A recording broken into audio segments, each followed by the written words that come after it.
Pakistan astrological academy और AQTV के ज़ेर एहतमाम हर साल जनवरी में एस्ट्रोलॉजी क्लासेस का एहतमाम किया जाता है। आप दुनिया भर में कहीं भी मुकीम हो, इन एस्ट्रोलॉजी क्लासेस का हिस्सा बन सकते हैं। AQ जेमस्टोन्स असली, मुस्तनद और मयारी जेमस्टोन्स का बाएतमाद इदारा, दुनिया भर में आपके डोर स्टेप पर। AQ gemstones.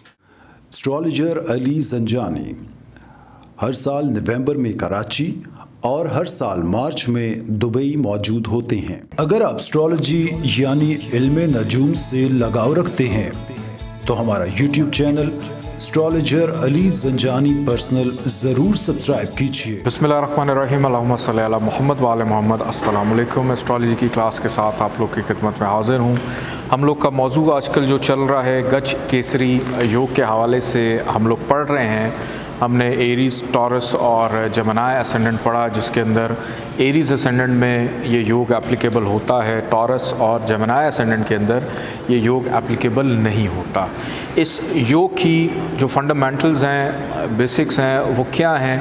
वो ये हैं कि अगर मून और जुपिटर ये दोनों एक हाउस में आ जाएं, एक घर में आ जाएं, तो इसको गज केसरी योग कहा जाता है। यानी मून और जुपिटर का कंजक्शन के दोनों एक हाउस में आ जाएं। लेकिन उसके लिए भी कुछ कंडीशंस होती हैं, और वो कंडीशन ये हैं कि दोनों का लगन के लिए फ्रेंडली होना ज़रूरी है। अगर दोनों में से कोई एक लगन के लिए फ्रेंडली नहीं है, एंटी है, कोई भी एक एंटी है, तो फिर ये योग एप्लीकेबल नहीं होता।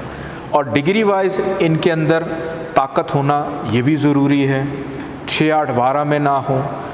अगर किसी हबूत के घर में, नीच के घर में जाके बैठ गए तब भी ये योग जो है एप्लीकेबल नहीं होता। गज का मतलब होता है हाथी जैसी ताकत, और केसरी है शेर जैसी फुर्ती।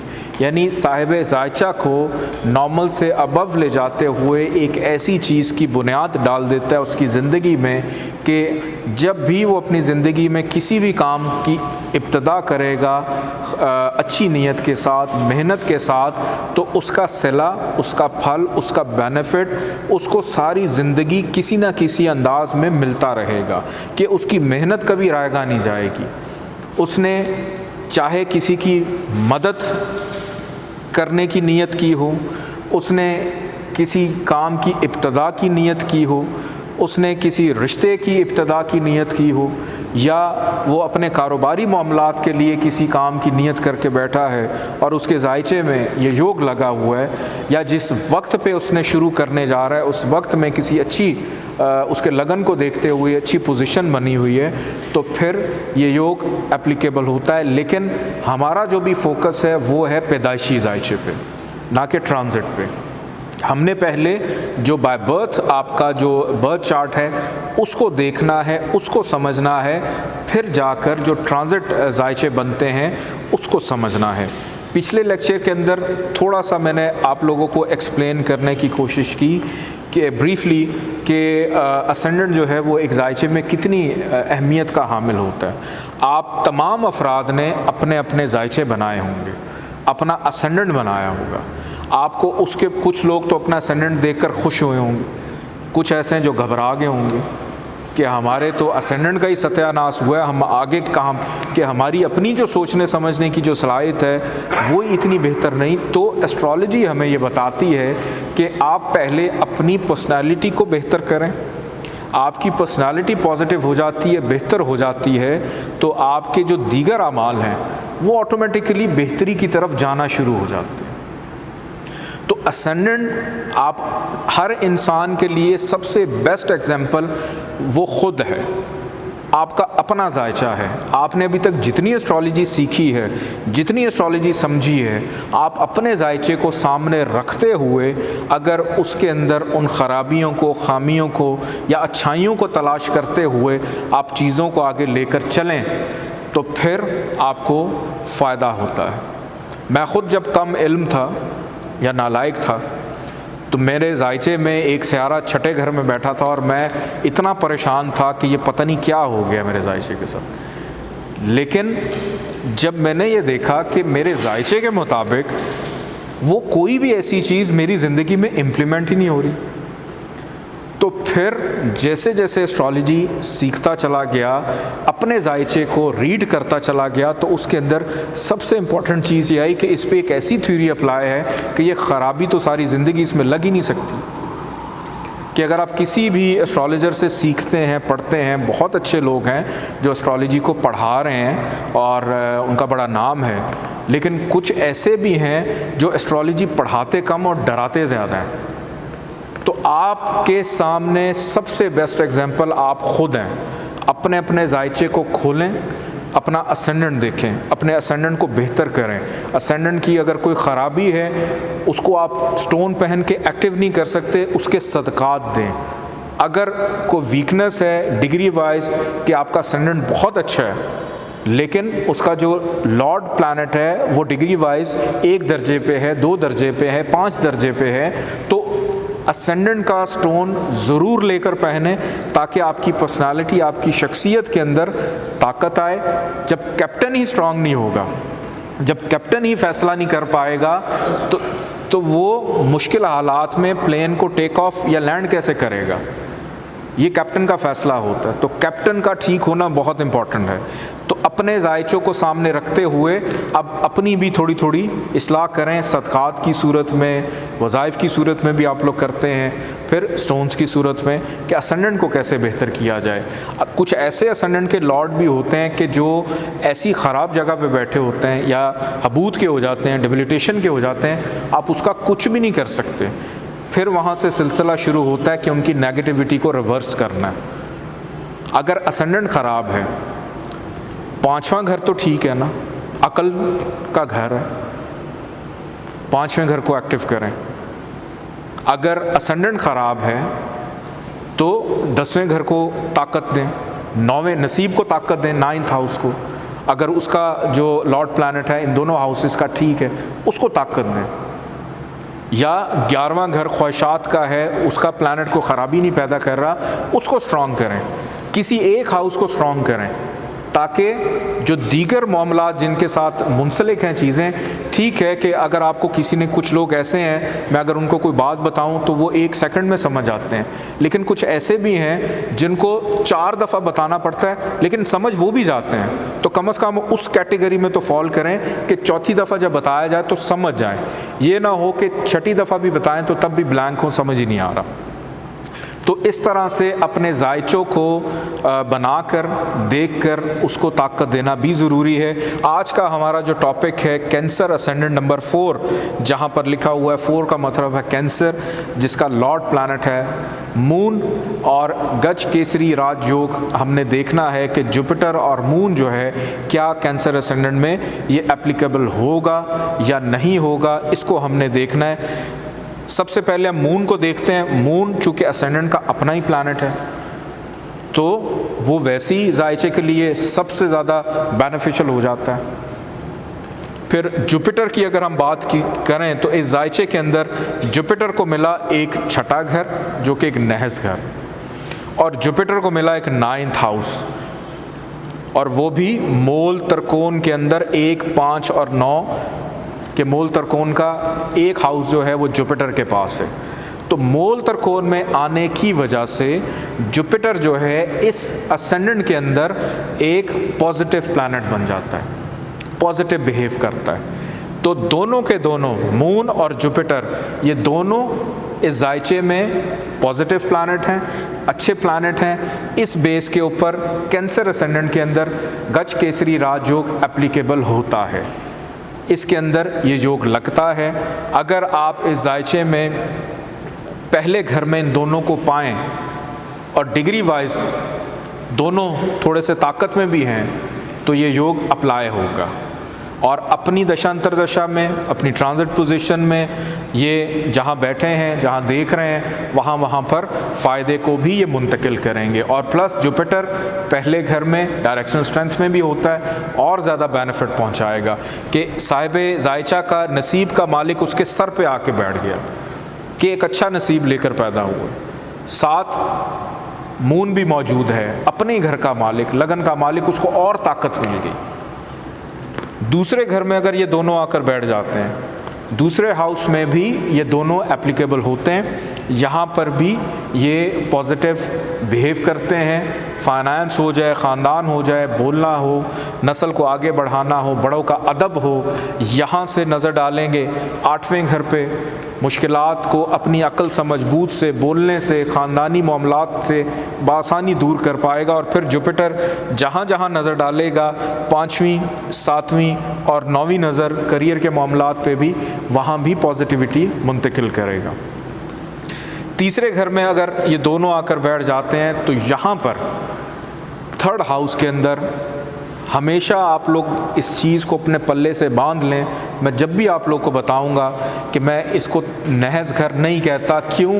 क्योंकि इसके अंदर इंसान की हिम्मत आती है, जोश भी आता है, मेहनत आती है। अगर कोई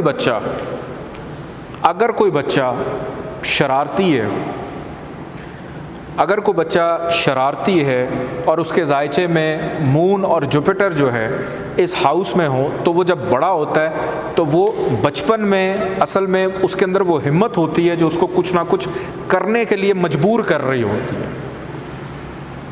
अब उसकी हैसियत इतनी नहीं होती कि वो कुछ कर सके, तो वो ज़्यादा से ज़्यादा क्या करेगा, कभी किसी की चीज़ चोरी करके ले गया, कभी कोई गिलास तोड़ दिया, कभी किसी बच्चे को मार दिया, कि उसके अब अंदर ये एक मजबूरी पैदा हो गई है कि उसने कुछ ना कुछ करना है। उसके अंदर एक अजीब सा, चूँकि 3rd हाउस जो है वो नेगेटिविटी को भी पैदा करता है, उस वहम को भी पैदा करता है, गलत फहमी को पैदा करता है। तो 3rd हाउस के अंदर ये योग कभी भी अप्लाई नहीं होगा। क्यों? क्योंकि उसकी वजह ये है कि अगर यहाँ पे ये योग हम अप्लाई करते हैं तो वो उसके साथ साथ जिम्मेदारियों को भी बढ़ाता रहेगा। ये योग तो लग गया यहाँ पे, लेकिन अब सुबह 6 बजे घर से निकलना है, रात को 12 बजे घर आना है, 2-3 घंटे की नींद पूरी करनी है, सुबह 6 बजे फिर काम पे चले जाना है। ये सिचुएशन हो जाती है। आगे बढ़ते हैं जायचे के 4थे घर की जानिब कि यहाँ पर अगर मून और जुपिटर आकर बैठ जाएं, यहाँ पर ये दोनों पॉजिटिव बिहेव करेंगे, प्लस मून को यहाँ पे डायरेक्शनल स्ट्रेंथ भी मिलती है। और जुपिटर यहाँ पर अपनी दशांतर दशा में उसको घर का सुख, तमाम लग्जरीज़ जो हैं वो उसके घर के हवाले से, माँ से मोहब्बत, प्यार, फिर मून भी आ गया और ममता बढ़ गई, अपने घर वालों से भी उसका प्यार मोहब्बत बढ़ जाएगा, अपने भाई मुल्क से उसका प्यार मोहब्बत बढ़ जाएगा। इन चीज़ों को एक्टिव करेगा और यहाँ से जिधर जिधर नज़र डालेगा वहाँ भी फ़ायदा मुंतकिल करेगा। आगे बढ़ते हैं जायचे के 5वें घर की जानिब कि यहाँ पर अगर ये दोनों आकर बैठ जाएं तो यहाँ पर मून नीच का हो जाता है, यानी डिबिलिटेशन का, ख़राब हो जाता है। तो मून यहाँ पर नेगेटिव हो गया। 5th हाउस के अंदर ये योग एप्लीकेबल नहीं होगा क्योंकि दोनों में से अब एक ख़राब हो गया। जुपिटर बहरहाल अपनी दशांतर दशा में ज़रूर फ़ायदा देगा, लेकिन मून के साहिब जायचा खुद ही ख़राब हो गया। अब मैंने अभी आपको शुरू में कहा है लगन ख़राब है तो 5वें को स्ट्रॉन्ग करें ताकि अकल बेहतर हो। इधर तो वो भी ख़राब, इधर ये भी ख़राब। अब क्या करें कि साहिब जायचा भी ख़राब हो गया, अकल भी ख़राब होगी, क्या करें, कैसे बेहतर करें? फिर हमें 9वें घर को तलाश करना है, वालिद से मंसूब चीज़ों को बेहतर कर लें। फिर हमें शरीका हयात के घर को कि आप अपने नाम से कुछ ना करें, आप अपनी अकल इस्तेमाल ना करें, आप दूसरों से मुशावरत करके अपनी अगर चीज़ों को लेकर चलें तो फ़ायदा हो। अक्सर लोगों के साथ ये प्रॉब्लम होती है कि ख़ुद डिसीजन नहीं ले पाते इस कंडीशन में, फिर दूसरों की डिसीजन जो है वो लेकर उनको चलना पड़ता है। तो दूसरों पे अगर आपका 7वां घर अच्छा है, 4था घर अच्छा है, 9वां घर अच्छा है, माँ की सुने, बीवी की सुने, हस्बैंड की सुने या अपने वालिद की सुने, या 11वां घर अच्छा है, दोस्तों की सुने, सोशल सर्कल में रहने वालों की सुने, उनसे मुशावरत करें। 11वां घर वैसे भी एडवाइज़र्स का होता है, मुशावरत करने वालों का होता है।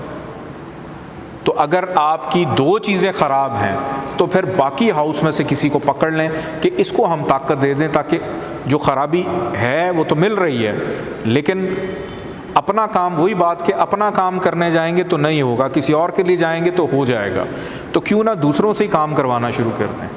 अक्सर शादी के बाद वही लड़का जिसने ज़िंदगी में कभी भी 1 रुपया नहीं कमाया होता, वो अपने बच्चों के लिए, अपने घर की ज़रूरियात को पूरी करने के लिए उसको मेहनत भी करनी पड़ती हैं, चीज़ें भी उसको मैनेज करनी पड़ती हैं। वही लड़की जिसने शादी से पहले अपने घर में 1 कप चाय तक का नहीं बनाया होता, लेकिन अब वो जब किसी के साथ मुंसलिक होगी तो अब उसने जिम्मेदारी निभा, चाहे जितने मर्जी नौकर चाकर हों, जितना मर्जी शाहाना जो है अंदाज हो, लेकिन उसको मैनेज भी तो करना है। कि दोनों मियाँ बीवी बहुत अच्छे हैं, मैं मिसाल दे रहा हूँ, इसीलिए दे रहा हूँ क्योंकि ये आम रिश्ते हैं, कॉमन रिश्ते हैं हमारे माशरे के। अब 2 मियाँ बीवियाँ बहुत लड़ते हैं, लेकिन एक बेटा या बेटी पैदा हुआ है, उसके बाद दोनों ने ज़िंदगी भर भूल के लड़ना।